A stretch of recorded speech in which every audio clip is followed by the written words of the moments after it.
Et si jamais tu te demandes, c'est fait par Binge Audio.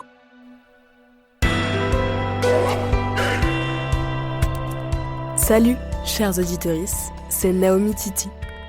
Il y a quelques années, en 2019, une grande enquête menée au niveau européen révélait un chiffre tout à fait édifiant. Un homme sur 10 est atteint d'un syndrome dépressif. Et ça, c'était avant le Covid, la guerre en Ukraine, à Gaza ou en Iran, avant le retour de Trump au pouvoir. Ce chiffre, on peut le mettre en balance avec un autre qui date de 2022. Parmi la clientèle des thérapeutes spécialistes de la santé mentale, on compte plus de 70% de femmes et donc moins de 30% d'hommes. Qu'est-ce qui coince avec la santé mentale chez les garçons ? Qu'est-ce qui fait qu'encore aujourd'hui, le sujet reste un tabou ? Un tabou aux conséquences dramatiques d'ailleurs, vu la surreprésentation des hommes dans les statistiques de suicide. Pour essayer de comprendre un peu mieux, je vous propose de découvrir ou de redécouvrir une discussion croisée menée par ma camarade Camille Test du podcast Encore Heureux avec la journaliste Maud Lerest et le documentariste Sikou Niakate. Et si ça vous plaît, n'hésitez pas à aller écouter tous les autres épisodes dans Encore Heureux, le podcast santé mentale de Binge. Bonne écoute.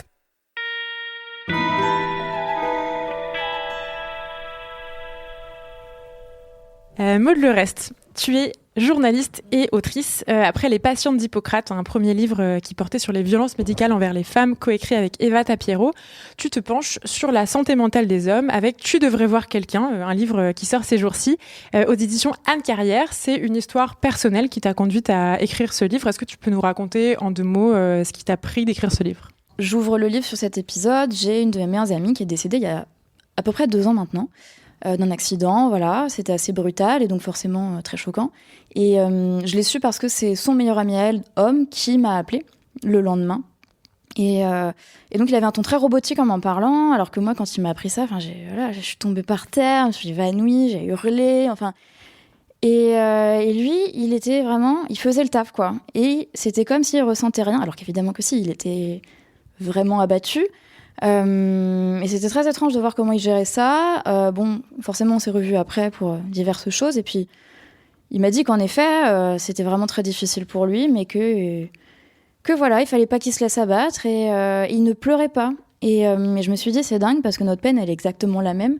Là, si on devait la quantifier aujourd'hui, cette peine, on pourrait pas dire que l'un souffre plus que l'autre. Mais il y en a une qui pleure, il y en a une qui en parle, il y en a une qui tombe, qui crie, et il y en a un qui globalement reste droit, quoi. Et je pense pas que ce soit forcément bénéfique pour lui, et voilà, j'ouvre le bouquin là-dessus. On va revenir un peu sur ce phénomène, peut-être même essayer de l'expliquer. Avant ça, Sikou Niakate, je me tourne vers toi. Tu es réalisateur d'un documentaire intitulé Dans le noir, les hommes pleurent, sorti en 2020, qu'on peut visionner sur YouTube. Tu es auteur d'un podcast qui s'appelle Jour Noir, et début 2025, tu publieras ton premier roman chez Stock. Est-ce que tu peux nous spoiler un petit peu, nous dire de quoi ça va parler ? En gros, ce sera un livre qui va évoquer mon parcours, mais de manière assez romanesque. Et en gros, on suit un petit garçon qui deviendra un adulte, un homme. Au départ, dans la première phase de sa vie, finalement, il vit dans un quartier. Et il incarne la virilité, mais avec une excellence parfaite. Concrètement, il se bat, il fait tout ce qui est attendu. Et le soir... il a quand même, vis-à-vis de lui-même, l'espoir d'un jour quitter le quartier pour quitter cette norme virile. Au bout d'un moment, quand il y arrive, il se rend compte qu'il arrive dans un milieu plutôt bourgeois où il est le seul pauvre et le seul noir. Donc finalement, là, il échappe au conditionnement viril, mais il arrive sur un autre conditionnement qui est, celui de presque un conditionnement de classe qui l'écrase constamment. Une espèce de conflit d'intérêts parce qu'il entend souvent des mauvais termes, et il a souvent tendance à écouter même ses nouveaux potes avoir des mots qui ne sont pas tendres envers ceux qui viennent de quitter, mais qui sont toujours très proches de lui, de son cœur. Et surtout, il va subir un racisme subtil qui va être écrasant, quoi. Et donc, la question qui se pose, c'est est-ce que j'étais pas finalement mieux au quartier ? là où j'étais écrasé par cette norme virile, mais où j'incarnais la norme. D'ailleurs, tu dis qu'il est écrasé par une norme virile, mais en fait, en t'entendant, des gens pourraient se dire, ah bah oui, quand tu arrives dans des milieux plus bourgeois, il n'y a pas de norme virile, ou le patriarcat ne s'exprime pas du tout. En fait, j'ai l'impression que ce que tu dis, c'est aussi d'autres injonctions sur les hommes, mais des injonctions quand même que tu découvres. Oui, clairement, mais qui ne sont pas aussi... qui ne sont pas aussi écrasantes, ou en tout cas qui n'écrasent pas autant le corps. En fait, dans les quartiers, peut-être même que c'est le cas pour les milieux pauvres, ça joue. Cette norme virile, elle doit être incarnée par le corps. Savoir se battre, avoir une physicalité importante, ça passe par là, quoi. Alors que dans les milieux bourgeois ensuite que j'ai intégrés, c'était pas mal par le capital culturel, écraser l'autre par sa culture, par son éloquence, par son argent, le nombre de conquêtes immense qu'il faut avoir aussi pour être respecté dans la sphère des hommes. Là où au quartier, on s'en contrefichait de savoir le nombre de conquêtes que tu avais. Si tu savais te battre et que tu savais faire de l'argent, c'est vraiment d'autres normes, mais qui m'écrasaient moins finalement. Daniel Badoula, je me tourne vers toi, tu es le psychiatre d'Encore Heureux. C'est peut-être grâce à toi qu'on a 13% d'hommes quand même qui nous écoutent. Est-ce que toi, tu observes parmi les patients en l'occurrence que tu accompagnes, une sous-représentation des hommes ? Alors, j'ai travaillé dans différents milieux. J'ai travaillé dans un endroit qui était spécifique à la douleur, donc là, il y avait quand même beaucoup plus de femmes. Mais même en milieu classique ou en milieu libéral, il y a quand même énormément de femmes par rapport aux hommes. Je dois être à peu près à 90% de femmes contre 10% d'hommes qui viennent consulter quand c'est en libéral. Et à l'hôpital, c'est aussi assez similaire. Là où j'ai remarqué un peu plus un changement ou une différence, c'est j'intervenais aussi au niveau des établissements de la fac. Et donc, les étudiants, je voyais le public un petit peu plus, je dirais 70-30.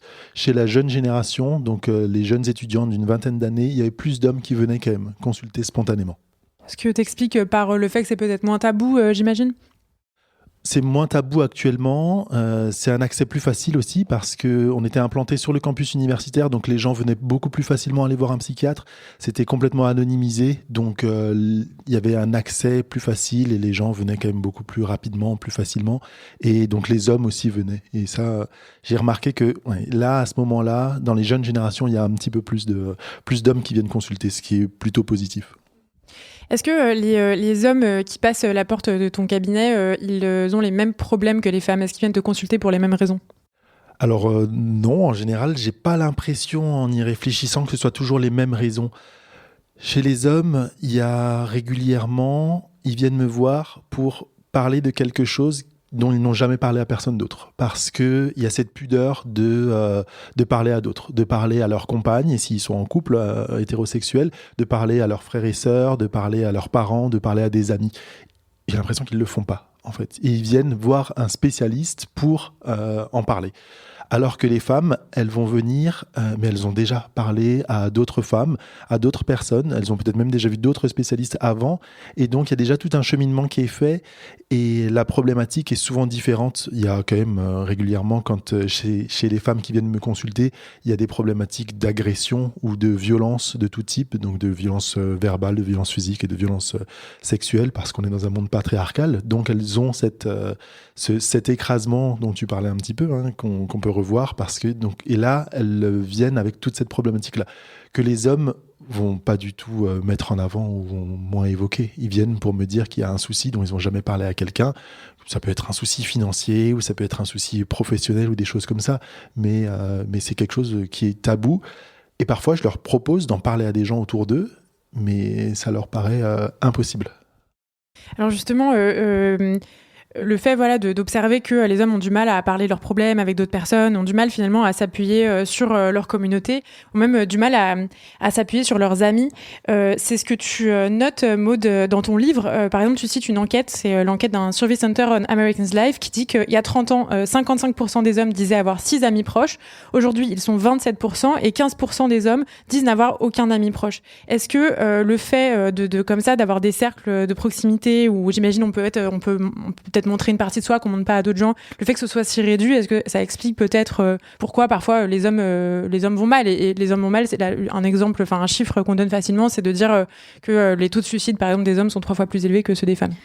Oui, cette enquête-là montrait que les cercles amicaux se restreignent à la fois chez les femmes et chez les hommes, mais beaucoup plus chez les hommes. Mais c'est une tendance globale en fait chez les deux genres. Pour le coup, plutôt que le nombre d'amis, ce que j'ai beaucoup entendu parmi les hommes avec lesquels j'ai parlé, c'est que les conversations, en tout cas avec les amis, étaient très superficielles. À quelques exceptions, évidemment, il y a toujours des exceptions. Hein. Parfois, il y en avait un qui disait « mon meilleur ami, je lui dis ça », mais globalement, c'était avec mes potes, on va faire un foot, on va aller au ciné, voilà. Et c'était surtout des conversations mono-sujets. J'ai mon pote du tennis, j'ai mon pote du gaming. Et alors qu'il me disait que, à contrario, quand il parlait avec des femmes, ça allait beaucoup plus en profondeur dans les conversations. Et donc justement, ça les mettait seuls face à leurs problèmes. Et à force d'entendre des hommes me dire ça, j'ai fini par modifier un peu mon questionnaire. Et ce que je leur demandais toujours au début, c'était quand t'as un coup de mou, qui est-ce que t'appelles ? Parce que moi, je sais que quand ça va mal, j'ai 1, 2, 3, 4, 5, voire 6 ou 7 copines. Hein, je sais, elles seront là, quoi. Il n'y a pas de problème. Et alors, eux... Alors, il y avait 3 cas de figure. Soit c'était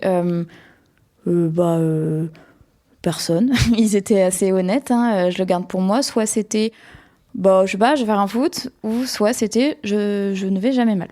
Donc, c'était un peu les 3 choses qu'on me répondait. Donc voilà, je pense qu'en effet, les amitiés masculines ne sont pas forcément propices, en tout cas pour le moment, à parler de sa santé mentale. Sikou, toi, c'est quelque chose que tu observes dans les dynamiques de bande de copains, garçons que tu as pu observer ? Ah ouais, totalement. D'ailleurs, je vois de moins en moins la bande. Je les vois tous en tête-à-tête, mais de moins en moins en groupe. Parce que il y a une espèce de réflexe. C'est de l'ordre du réflexe d'échapper à ce qui se joue concrètement en nous. Et ce réflexe est tellement fort que on en vient à des conversations totalement superficielles sur des sujets qu'on n'évoquerait jamais en tête-à-tête et dont on s'en contrefiche, mais il faut combler le vide. Et je pense qu'en groupe, très souvent, on est face à un rapport au silence qui est hyper complexe. On a peur du silence et en même temps, il faut le combler parce qu'on risque de se dévoiler. Et se dévoiler, c'est quelque chose qui est tellement pudique, tellement vertigineux qu'on ne le fera jamais. Donc, on parle de tout et de rien. Et pourtant, dans ton documentaire « Dans le noir, les hommes pleurent », tu arrives à avoir des conversations très profondes. Et notamment, il y a toute une partie où vous parlez d'un sujet qui est assez tabou, qui est la question de la taille du sexe, et où les gens se livrent. Moi, ça m'a impressionné à quel point les personnes que tu as interviewées se livraient. Comment tu as fait pour arriver à faire en sorte que les gens se livrent à ce point-là ? Déjà, tous les entretiens ont été faits en tête-à-tête. Moi, j'ai été le premier surpris, hein. Honnêtement. J'ai écrit un questionnaire et pour tout dire, le documentaire, je l'ai pensé comme un doc à la fin parce que je pensais pas du tout qu'ils allaient se livrer autant. Donc, j'ai pas la réponse à cette question. J'ai été choqué, je suis toujours autant. Par contre, ce qui est certain, c'est que le documentaire m'a permis d'avoir des conversations ensuite avec énormément d'hommes, y compris des inconnus. Et vraiment, ce qui est évoqué dans le documentaire, je parle de tous les chapitres, le rapport aux larmes, au corps, au conditionnement, le masque social, enfin tout est tellement partagé par des hommes qui n'ont rien à voir les uns avec les autres, quoi. Alors, il y a des chiffres que je trouve assez édifiants que tu cites, Maud, dans ton livre. Toujours selon cette enquête statistique du système de santé britannique, 29% des hommes qui vont mal se disent trop embarrassés pour en parler. 40% des hommes interrogés n'iront pas chercher de l'aide à moins d'avoir des pensées suicidaires.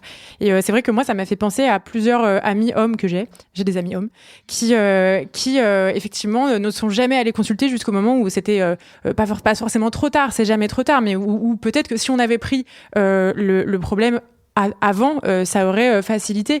Daniel, est-ce que cette difficulté qu'ont les hommes à aller consulter, ça peut engendrer des retards de diagnostic, ça peut compliquer les prises en charge une fois qu'il y a une consultation psychiatrique, par exemple, dans le cas les plus graves ? Alors, dans la psychiatrie, il y a de toute façon un retard au diagnostic parce que globalement, que ce soit des personnes hommes ou des personnes femmes, on n'est pas suffisamment formé à la psychiatrie, on n'est pas suffisamment sensibilisé à ça. On commence de plus en plus à l'être, mais c'est encore... on vient de loin. Donc les gens arrivent et ils se sont pas rendus compte que ça allait pas, que leurs conditions n'allaient pas, qu'il y avait plein de choses qui n'allaient pas. Ils n'ont pas réussi à en parler suffisamment, ou ils se sont pas rendus compte que c'était peut-être un problème psychiatrique, et parce qu'on n'évoque pas les maladies psychiatriques ou les pathologies. Et donc quand ils commencent à s'en rendre compte, ils se disent est-ce que c'est vraiment ça ou pas. Puis ensuite ils vont voir une première fois un médecin, et puis ensuite ils vont peut-être orienter plus ou moins vers un psychiatre, et puis ensuite il y a un délai d'attente qui peut être plus ou moins long selon l'endroit où vous vous trouvez, voire pas du tout de possibilité de consulter des psychiatres ou des psychologues. Donc il y a déjà ce retard pour les deux sexes dans tous les cas. Et bien sûr chez les hommes, quand ils arrivent souvent c'est en fait je viens vous voir mais j'ai d'énormes pensées suicidaires, faites un truc là maintenant tout de suite. Et ça c'est un peu délicat parce que on peut pas faire quelque chose là maintenant tout de suite dans l'immédiateté. Mais il faut quand même réussir à les rassurer, à faire en sorte que il n'y ait pas de passage à l'acte suicidaire, et faire en sorte qu'ils puissent revenir et qu'on travaille sur quelque chose plus en profondeur qui est là depuis très longtemps, mais qu'on décortique tout ça. Et parfois ils ont peut-être pas envie d'aller autant en profondeur que chez les femmes. Tu parles de cette façon de pas forcément sentir que quelque chose va mal. Ça me fait penser, Maud, à ce que tu dis dans ton livre, qui est que les hommes souffrent 2 fois plus d'alexithymie que les femmes. L'alexithymie, c'est la difficulté à identifier ses émotions et parfois même celles des autres. Ça me fait penser au travail de cette psychologue sociale américaine de Stanford, Jodie Chu, qui écrit Quand les garçons rejoignent le club des garçons, et qui en gros explique que les hommes, les petits garçons sont sociabilisés dès petits à se couper de leur empathie envers les autres, envers eux-mêmes, parce que c'est une façon de se construire en tant que petit garçon vis-à-vis des petites filles qui, elles, sont douces, gentilles, empathiques, etc. Du coup, je me demandais, est-ce que vous pensez que c'est possible si on se dit, c'est la construction des hommes dans le patriarcat qui fait que les hommes se coupent de leur empathie, mais aussi de leur capacité à se ressentir eux-mêmes et donc potentiellement à demander de l'aide. Mais est-ce que c'est possible de changer ça ? Est-ce que vraiment on peut faire évoluer ça ? Est-ce que c'est pas trop tard en quelque sorte quand les hommes sont des hommes ? C'est rigolo, on m'a posé la même question hier. Il y a plusieurs chercheurs qui se sont intéressés, j'ai pas les chiffres exacts, mais à la répartition genrée de la cour de récréation. On voit que, grosso modo, les garçons vont occuper 70% de la cour de récréation parce qu'elle est allouée à un terrain de sport, donc ils vont jouer au foot, voilà. Et donc les filles, elles se contentent du reste, 30% autour, et elles papotent, et voilà. Et quand il y en a une qui a le malheur de vouloir essayer d'aller jouer avec les garçons, de toute façon, elle se fait rejeter, quoi, parce que c'est la honte, en fait, de jouer avec une fille.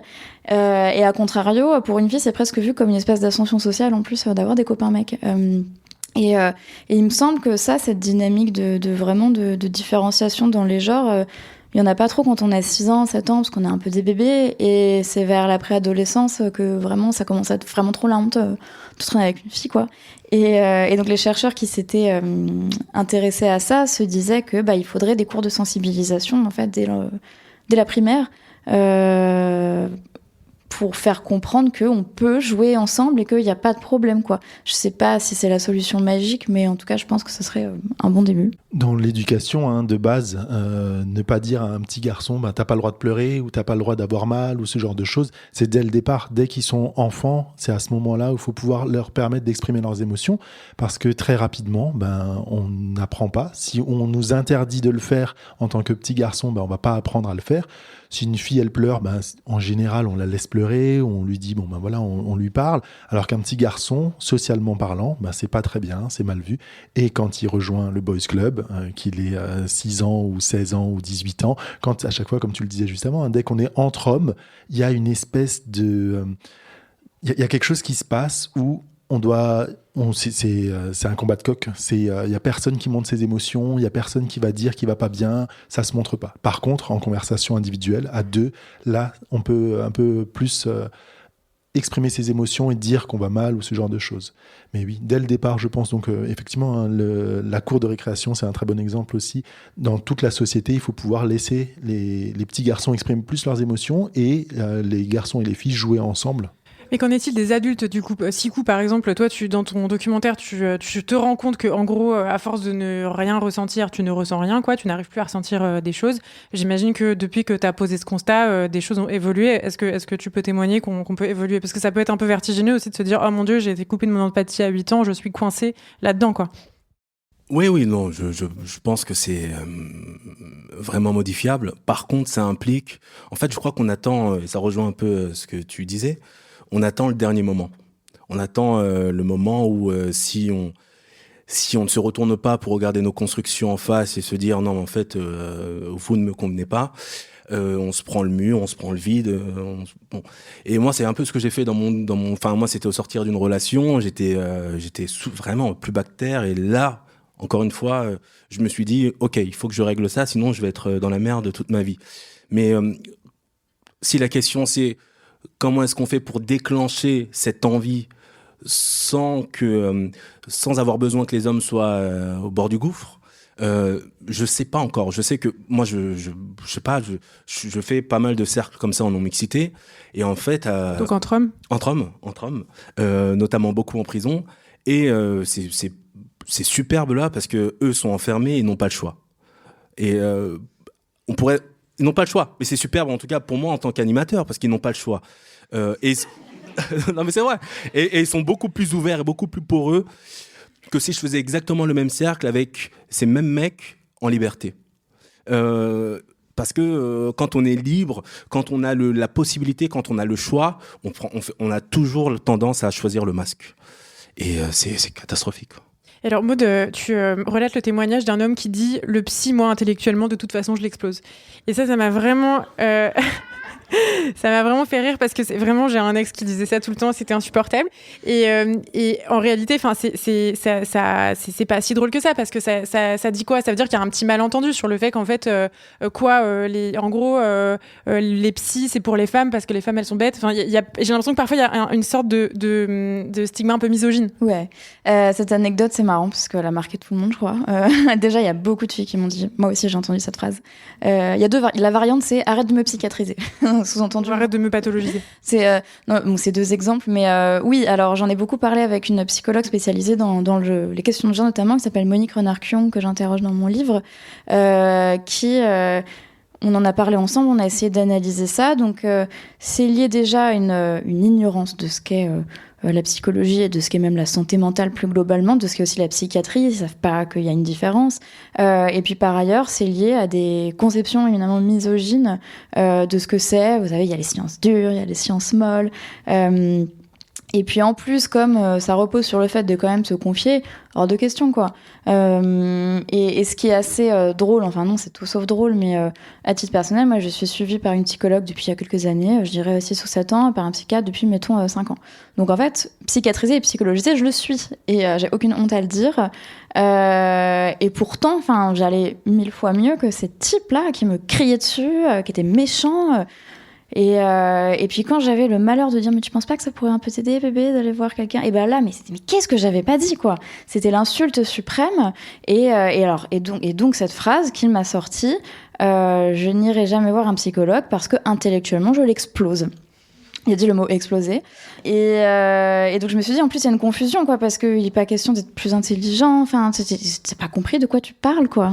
Et alors c'est paradoxal parce qu'à la fois du coup il y a un mépris un petit peu dans ce que tu racontes en tout cas de la santé mentale, on voit ça comme un truc un peu de nana potentiellement, et en même temps les hommes se reposent beaucoup sur les femmes pour gérer leur santé mentale, parce qu'en réalité c'est souvent finalement les femmes qui vont les écouter à la place des psys. Enfin je veux dire c'est un phénomène qu'on connaît un petit peu aujourd'hui. Ouais, non, mais alors complètement, il y a ce truc de care qui est vraiment ancré quand même chez les femmes, même si on est la plus fervente des féministes, quelque part, la société et la socialisation qu'on a eue va faire que on va prendre en charge la charge émotionnelle, psychologique, etc. Et j'ai rencontré un homme justement qui m'en parle dans le livre, il me dit moi, je vois pas le but d'aller consulter, tout va bien. Alors que quand on gratte un peu, on apprend qu'il a été agressé 3 mois avant, donc en fait ça va pas bien du tout. Et il me dit, et de toute façon, si ça va pas, moi j'ai ma copine à la maison. Mais la copine à la maison, elle en a marre en fait. Et en plus, elle pique le travail des psychologues. Non mais alors, plus sérieusement, Daniel, est-ce qu'il faut que les femmes, et notamment les femmes en couple hétéro, mais pas que, les femmes qui ont des pères, des frères, arrêtent de jouer ce rôle, ou plutôt quand elles identifient qu'elles sont en train de jouer ce rôle, qu'elles peut-être détournent l'homme dans leur vie vers d'autres ressources? Alors, elles pourrait le faire à la rigueur. Ça donnerait beaucoup plus de travail par contre aux professionnels qui croulent déjà sous le travail, c'est déjà très compliqué. c'est de la charge émotionnelle, et donc c'est comme la charge mentale dans les tâches domestiques. L'idée, c'est peut-être pas d'arrêter complètement de cuisiner, mais de partager les tâches de façon plus équitable et de dire, OK, ben, moi, je vais te parler des choses qui vont pas bien et toi, tu vas me parler des choses qui vont pas bien. Et de créer un échange, de créer plus d'échanges, pas que ce soit unidirectionnel, pas que ce soit toujours moi qui suis en train de t'écouter, de devoir te donner des conseils, te dire comment gérer ta vie ou comment faire des choses ou comment évoluer ou comment parler dans ton milieu social ou dans ton milieu professionnel. Mais en fait, toi aussi, moi, je peux te parler, tu peux écouter mes problèmes et puis tu peux essayer de me donner des conseils ou juste m'écouter. Ça pourrait déjà être assez intéressant pour un homme d'écouter, quand il est dans un couple hétérosexuel, d'écouter sa compagne. Ça pourrait déjà être très bien. Donc, déjà partir de là, ça pourrait être intéressant. Je voudrais qu'on parle un peu de la question de la violence, parce qu'on pourrait se dire que si les hommes ne veulent pas s'intéresser à leur santé mentale, voir des psys ou autres, en fait, tant pis pour eux. Le problème, c'est que concrètement, leur mal-être, il tend à impacter la société. On sait que les gens qui perpétuent des violences en majorité sont des hommes, par exemple. Il me semble, Daniel, que la dépression, par exemple, ça peut souvent se traduire chez les hommes par de la colère, qui parfois peut être de la colère qui devient de la violence envers ses enfants, envers ses proches. Je voulais savoir si, toi qui notamment, tu disais qu'il anime des cercles de parole, notamment en prison, avec des hommes qui potentiellement ont perpétré des violences. Est-ce que c'est des conversations que tu peux avoir avec les gens à qui tu parles, de parler de la violence que eux ont créée en quelque sorte de par plein de raisons, mais notamment peut-être leur souffrance personnelle? Oui, ouais, on en parle concrètement. Avant tout, c'est d'abord une violence personnelle, intime, vis-à-vis de soi-même. Qui passe par des nuits blanches, des insomnies, il y a tellement de manifestations différentes. Et ensuite, oui, moi, à chaque fois, quand je parle avec, par exemple, ces personnes détenues, j'essaie de faire un lien entre peut-être la construction qui est la leur, la nôtre, et le geste qui les a emmenés à être emprisonnés. Donc très souvent, je sais pas, il y a des mecs qui peuvent me dire, mais oui, je sais pas contrôler ma colère, je sais pas pourquoi, j'avais l'impression que c'était pas moi, comme s'il y avait beaucoup d'autres choses qui sortaient. Bah oui, à force de mettre ça sous le tapis. Parfois c'est, je devais me faire respecter, parce qu'il y a aussi ça, ce qui est très fort entre nous. Ce qui est sûr, c'est que je suis face à des hommes qui prennent conscience que s'ils n'avaient pas grandi avec la même construction, ils seraient pas là. Ça, c'est quasiment le cas pour 90%. Parfois, j'ai des phrases du type peut-être que si ma mère m'avait aimé, je serais pas là. Peut-être que si j'avais pu avoir de la tendresse plus jeune, je serais pas là. Ils ont une forme de recul quand même qui peut être surprenante quand on connaît pas le milieu.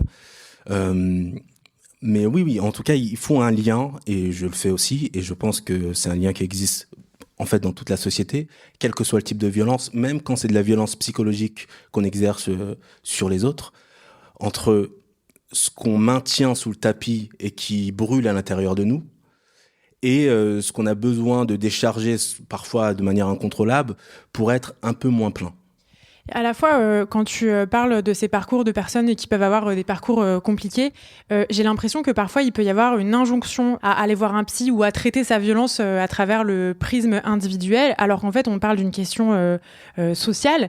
Et je voudrais notamment vous renvoyer vers un épisode des Couilles sur la table qui était animé par la journaliste Naomi Titi, qui m'a énormément marquée, qui est un épisode où elle reçoit un chercheur au CNRS qui s'appelle Marwan Mohamed, qui lui, en gros, étudie les rivalités de quartier, les rixes entre quartiers, et qui montre qu'en gros, les violences, notamment entre quartiers populaires, elles existent aussi pour permettre à des hommes de sortir du lot, d'être davantage respectés dans une société où, en fait, ils occupent une place qui est profondément dominée.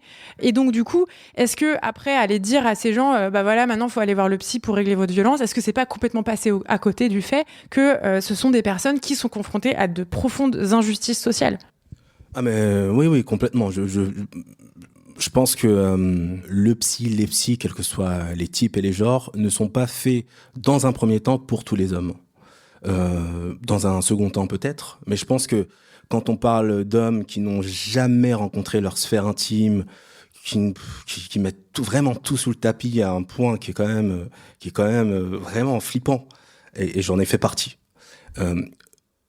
Dire va voir un psy quand ça implique, dans nos croyances peut-être débiles, mais on y croit très fort, d'être dans un moment de faiblesse, de vulnérabilité. Enfin, tout à l'heure, on en parlait un peu, toi et moi. On peut entendre tellement de phrases. Tu me disais que tu entendais la phrase je ne veux pas raconter ma vie à quelqu'un que je ne connais pas. Mais souvent, si le travail du psy, c'est aussi d'être le reflet de ce qu'on est, la personne qu'on ne connaît pas et dont on a peur, c'est nous-mêmes, d'une certaine manière. Mais je pense qu'aller voir un psy, quand on regarde les considérations économiques, la barrière symbolique qui est « je suis un fou » ou « je suis un faible », pour pas mal d'hommes, c'est inenvisageable dans un premier temps. Il faut un sas. D'autant qu'en l'occurrence, le psy, pour certaines personnes, c'est quelqu'un d'une catégorie sociale différente de la sienne. Ça peut être un psy qui a des biais racistes, qui a tout un tas des biais classistes potentiellement. On sait que comme d'autres personnes du monde médical et du monde du soin, en fait, si vous n'êtes pas d'une catégorie de classe supérieure ou bourgeoise, en fait, vous parlez pas forcément le même langage et ça peut mener en fait à plus de violence. Je pense à des hommes qui se disent allez, finalement j'y vais, je vais consulter un psy, et finalement qui se prennent une violence de classe, une violence raciale, en fait c'est pas si simple, j'imagine, quoi. Oui, pour répondre à ta question, c'est vrai que le nom de mon bouquin qui est Tu devrais voir quelqu'un, c'est volontairement provoque, parce que je parle pas seulement de la question de la psychologie qui évidemment n'est pas la panacée, mais déjà du fait de s'ouvrir et d'arriver à communiquer, de dire ses sentiments, ce qu'on ressent, ses douleurs. Et en effet, comme tu disais, Sikou, je pense que il y a quand même un step avant. Le psy, c'est déjà d'arriver à parler et à communiquer. Et c'est ça le plus important, en fait, plus que le psy qui est presque accessoire, là, parce que là, on parle vraiment de mecs qui iraient mieux s'ils arrivaient à parler à leurs proches. Et voilà, donc en effet, faut pas oublier quand même que la psychiatrie et la psychologie ont de sacrés biais et qu'il y a énormément de violence. Ça reste le monde de la médecine ou un à côté, hein, et on peut pas oublier que c'est un système et que voilà, c'était l'objet de mon premier livre. La médecine est éminemment patriarcale et pas que, elle est aussi raciste, elle est aussi transphobe, etc., etc., etc. Et donc voilà, en aucun cas on dit que le psy va résoudre tout. Et d'ailleurs, on peut tomber sur des sacrés gros cons quand même qui vont nous traumatiser encore plus. Mais par contre, c'est vrai qu'une fois qu'on a trouvé le bon, c'est quand même super, quoi. Et celui-là ou celle-là peut nous aider à vraiment aller beaucoup mieux. Alors justement, je voudrais qu'on se demande comment normaliser finalement le fait de parler de ses émotions, puisque c'est un peu de ça dont on parle. On en parle dans un instant.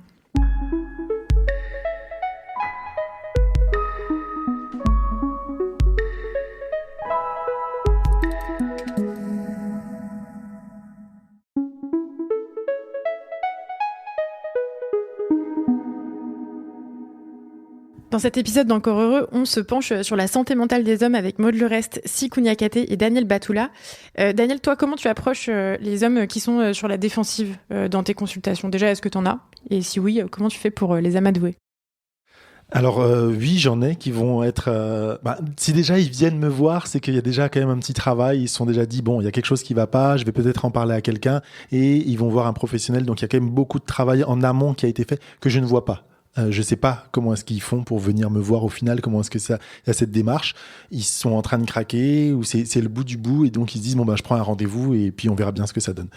Souvent ils viennent dans le parcours de soins français, on est censé passer par un médecin généraliste avant d'aller voir un spécialiste. Pour aller voir un psychiatre, parfois on peut aller voir en urgence ou d'une autre façon, mais très régulièrement, les hommes, ils viennent, il n'y a pas d'adressage par un médecin généraliste parce qu'ils n'en ont pas encore parlé à quelqu'un. Ils viennent et je suis la première personne à qui ils en parlent. Mais ils ont déjà fait un petit cheminement dans leur tête en disant il y a quelque chose qui ne va pas. Comment je fais pour les amadouer ? Je fais la chose que je fais en fait tout le temps dans mon métier, c'est que je me mets au même niveau que la personne qui vient me voir. Donc, je prends pas une position de supérieur, je prends pas une position de sachant, je me mets à leur niveau et quand je leur pose plein de questions sur leur vie, sur leur famille et ainsi de suite, et si je leur propose en fin de consultation un suivi ou des traitements médicamenteux ou des exercices à faire pour les séances prochaines, je leur dis que je leur propose quelque chose et je leur laisse le choix. Je leur dis, si vous voulez jamais revenir, si vous voulez pas faire l'exercice, si ça convient pas, c'est possible que je me sois trompé, que ça ne vous convienne pas totalement. Dans ce cas-là, je vais réfléchir et puis on va essayer de trouver une autre approche qui pourrait plus vous convenir. Donc, je me mets vraiment à leur niveau, je me mets vraiment à leur stade où la personne est actuellement. Et il y a une chose que je fais aussi beaucoup avec toutes les personnes qui viennent me voir, c'est que je leur parle de de leurs choses qui leur plaisent, donc de leurs loisirs, de leurs hobbies, de la musique qu'ils écoutent. S'ils me disent j'écoute de la musique, je dis quel genre, ils vont me dire du rap, je vais leur dire de quel artiste, ils vont me donner des noms, et donc ils vont se dire ah ok, ils s'intéressent vraiment à quelque chose, et puis je vais leur demander s'ils ont des animaux, je vais leur demander le nom des animaux, et ainsi de suite. Et donc, il y a un lien qui va se créer, et ils vont se dire ok, je peux parler de tout, et je me sens en sécurité, et je me sens pas jugé. Et si à un moment donné, ils me disent j'ai un truc, c'est un peu nul à vous dire, je leur dis mais je suis pas là pour vous juger. Sikou, toi, tu organises des cercles de parole. Enfin, d'abord, avec les hommes avec lesquels tu travailles, vous visionnez ton film et ensuite, tu organises des cercles de parole. Comment ça se passe et en quoi ça peut être une alternative, en quelque sorte, au moins au départ, à un suivi psy? Typiquement, les cercles de parole que j'organise en détention, souvent, il y a une personne du SPIP qui est là. Le SPIP, c'est ? Le SPIP, c'est en gros les personnes qui travaillent en détention et qui sont en lien quotidien avec les détenus, que ce soit au niveau administratif et parfois psychologique, en gros. Et en gros, je vois la différence quand la personne qui m'accompagne est une femme ou un homme. Je vois la différence la semaine dernière, j'étais en détention, j'étais avec 2 CPIP femmes. Au moment du cercle, on convient que ce serait bien en fait de nous laisser entre nous, entre mecs. Et dès qu'elle sort de la porte, vraiment, il y a l'un des mecs qui dit ah ouais, parce qu'on allait dire des dingueries, tout de suite. Et parce qu'ils se sentent ou bien ils ont peur d'être jugés parce que il y a un lien quand même, il y a un lien hiérarchique presque. Ou alors ils seraient ou ils seront dans la posture masculine, dans la séduction, etc. Bon. Je trouve que les cercles en non-mixité entre mecs, quand il y a une personne référente, en tout cas dans les cercles que j'organise, c'est moi, qui sert de guide finalement pour aller directement dans le concret, parler d'émotions, de rapport aux larmes, de conditionnement, etc. C'est extraordinaire. Je le vois. Parfois, je vois le changement en 1h30. Je me dis, mais c'est ouf, quoi. Ce mec-là, au début, il était là, enfin, ça me plaît pas, etc. Et à la fin, il me dit qu'il veut faire la même chose que moi. Enfin, c'est assez fou, quoi. Oui, j'allais dire, moi, je connais de plus en plus d'hommes qui organisent des cercles de parole entre hommes. Et souvent, c'est des personnes qui me relatent à quel point ça leur fait du bien. Et les gens qui me racontent ça, j'avoue que je suis un peu rassurée parce que je sais qu'ils sont plutôt féministes. Ce qui m'inquiète un peu, j'avoue, dans cette approche-là, c'est comment on est sûr que ça tourne pas en cercle misogyne et masculiniste. Parce qu'on le sait qu'aujourd'hui, on le voit sur les réseaux sociaux, tous les espaces de bien-être ou de développement personnel, que ce soit en ligne, sur YouTube par exemple, ou je sais pas, par exemple des camps de survivalisme en forêt, souvent sous couvert de se retrouver entre hommes pour se faire du bien, ça devient en fait des camps pour dire que pour être de plus en plus masculiniste, être de plus en plus misogyne. Donc comment faire, quel garde-fou on peut avoir pour que ça tourne pas comme ça, quoi? On peut en avoir aucun. Et je pense qu'il faut prendre le risque. Super. Non mais c'est vrai. À moins de filmer, de scruter on peut en avoir aucun. Et je pense que malgré tout, il faut prendre le risque. Quel est le risque? Que finalement ce groupe se transforme en un groupe misogyne et masculin. Parce que c'est pas ça la définition d'un groupe de potes un peu classique finalement. Donc au pire, ça deviendra un groupe de potes potentiels Mais on peut tomber sur un accident heureux et voir des hommes se réenchanter, se retrouver avec eux-mêmes. Et je trouve que le risque est à prendre. Ouais. Qu'est-ce qu'on peut conseiller à des hommes bien intentionnés qui n'ont pas pour intention de monter une secte misogyne? Qu'est-ce qu'on peut faire pour faire un cercle qui se passe à peu près bien? Sikou, toi qui fais ça? Je dirais avoir un plan, définir à l'avance ce dont on veut parler, avoir un plan, ne pas hésiter personnellement à montrer à une personne que son propos n'est pas cohérent ou voire dérangeant, sans vraiment le juger, vraiment comme tu le disais à l'échelle personnelle, horizontale, quoi, et faire confiance, même quand dans un premier temps il y a des propos horribles. La parole et même les silences partagés peuvent peuvent nous amener à prendre conscience, même si ça ne passe pas par ah c'est bon j'ai compris, j'arrête d'être homophobe. Mais par moment, bon, c'est jamais aussi explicite, mais par moment quand tu fais un lien avec je sais pas avec le racisme que subissent certaines personnes pour une chose qu'elles n'ont pas choisie, et tu crées des liens, faut être malin par moment, il faut limite être un peu tactique, bah tu te retrouves face à des hommes qui disent ok j'ai capté. Peut-être qu'on peut avoir aussi un allié, animer ce groupe à deux ou avoir quelqu'un d'autre qui est dans le groupe et qui a aussi des réflexions plus poussées, plus féministes ou moins patriarcales. En tout cas, ça peut aussi aider de ne pas être tout seul face à un groupe. C'est sûr que je ne sais pas si tu vas dans un groupe que des mascus, je ne sais pas s'il y a le même effet. S'ils se retrouvent tous en forêt et que toi tu es avec eux et que tu veux essayer de faire un cercle de parole, je ne sais pas trop si ça donnera la même chose qu'en prison. Ou, voilà.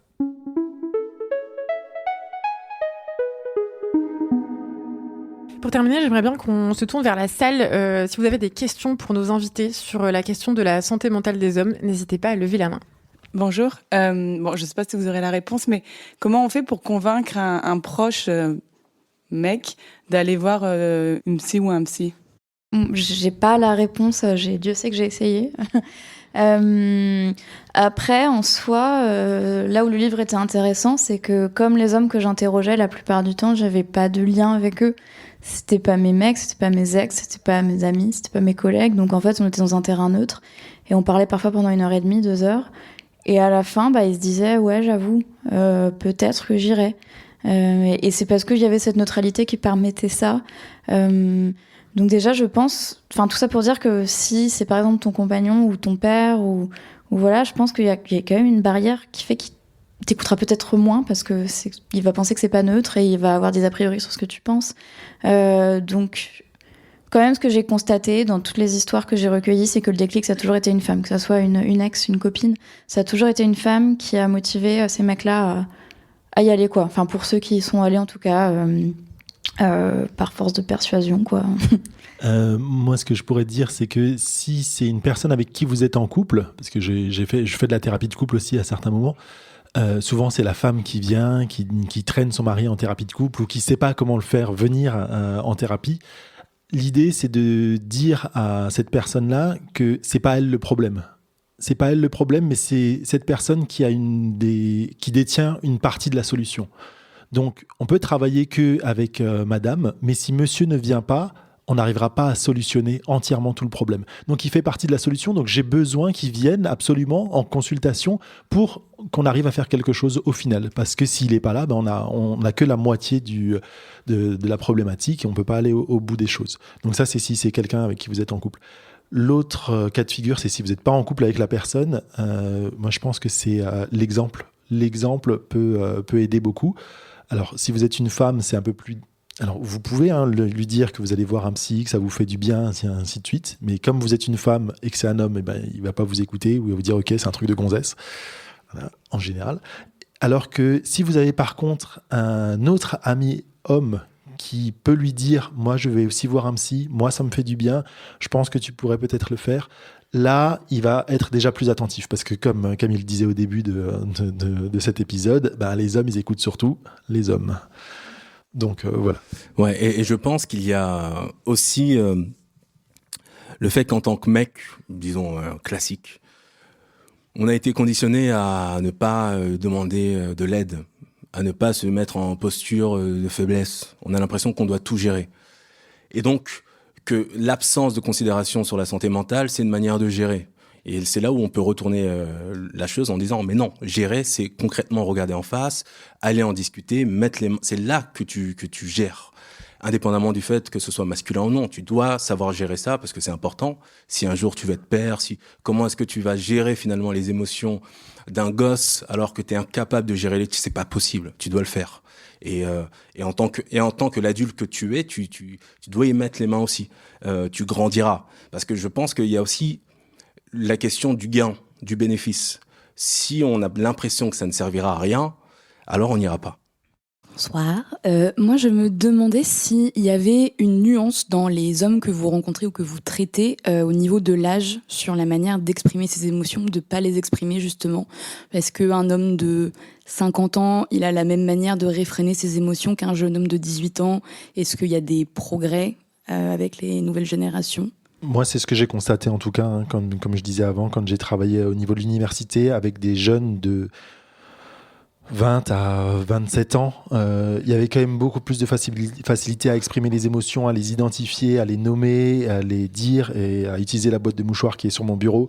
Quand j'ai des hommes qui ont plus de 40 ans, waouh, on va sur les émotions très basiques et on essaie de les nommer et on essaie de dire est-ce que c'est déjà arrivé que vous ayez ressenti de la peur une fois dans votre vie? Oui. Donc il y a une évolution. Il y a une évolution et c'est pour ça que je continue ce métier, parce qu'en fait je vois qu'il y a de l'évolution quand même. Un peu lente, mais ça évolue. Bonsoir. Quel a été le déclic pour commencer les cercles de parole? Le déclic, c'est d'abord une invitation. À la base, moi, je fais un film parce que j'en ai une urgence intime j'en ai besoin. Donc je fais le film. Je me rends compte que, en fait, l'intérieur du film et plein d'outils que plein d'hommes peuvent s'emparer, même secrètement, juste en voyant le doc. Donc, je décide de le mettre en ligne. Et ensuite, il y a des professionnels qui s'en emparent, des prisons qui m'appellent et qui me demandent si je peux animer ça. Donc, je le fais. J'ai eu une urgence à traiter ce sujet, à faire ce film, mais j'ai pas eu d'urgence à faire des cercles. C'est venu vraiment par invitation et plus j'en fais, plus je comprends même des angles morts que j'ai encore, parce que on en a tous. Oui, par moment, une phrase là dans un cercle m'amène à me dire ah mais putain, en fait, c'était pas ok. Quand j'apprends, je continue d'apprendre. Je t'entendais dire quelque part que t'en faisais dans plein d'endroits différents et que t'essayais de plus en plus d'aller au-devant de plein d'hommes. Est-ce que t'as envie t'as un souhait que ça se généralise un peu, ce type de démarche, au-delà de toi? Ah ouais, je pense vraiment, je sais pas comment, mais il devrait y avoir un budget, un budget étatique alloué à des professionnels qui ont aussi des compétences pour animer et qui iraient partout, que ce soit vraiment partout, et toujours cibler des professionnels qui, même dans l'incarnation, représentent ce dont on a envie ou besoin dans un certain milieu. Moi, par exemple, c'est les gens avec qui je bosse en prison me disent franchement, si t'étais pas noir, peut-être que ça passerait moins, parce que il y a une identification qui se fait directe avec une grande partie des détenus. Faire comme ça, en sorte de choisir les bonnes personnes de manière hyper efficace dans chaque domaine, même ça devrait être obligatoire, ça devrait être la norme, surtout quand on voit le monde dans lequel on vit, les violences faites aux femmes, les violences que les hommes se font entre eux, ça devrait être la norme, une urgence en fait. C'est sur ça qu'on conclura. Sikou Niakate, merci beaucoup, Maud Le Rest et Daniel Batoula. Chers auditeurs, merci aussi beaucoup de nous écouter, d'être dans le public également. Si vous aimez Encore Heureux, si vous voulez nous soutenir, abonnez-vous, mettez 5 étoiles sur votre application de podcast. Nous, on se retrouve sur Instagram, @EncoreHeureuxPodcast, sur le site de Binge Audio, binge.audio. L'émission a été réalisée par Paul Berthiaud, produite par Charlotte Bex. À bientôt.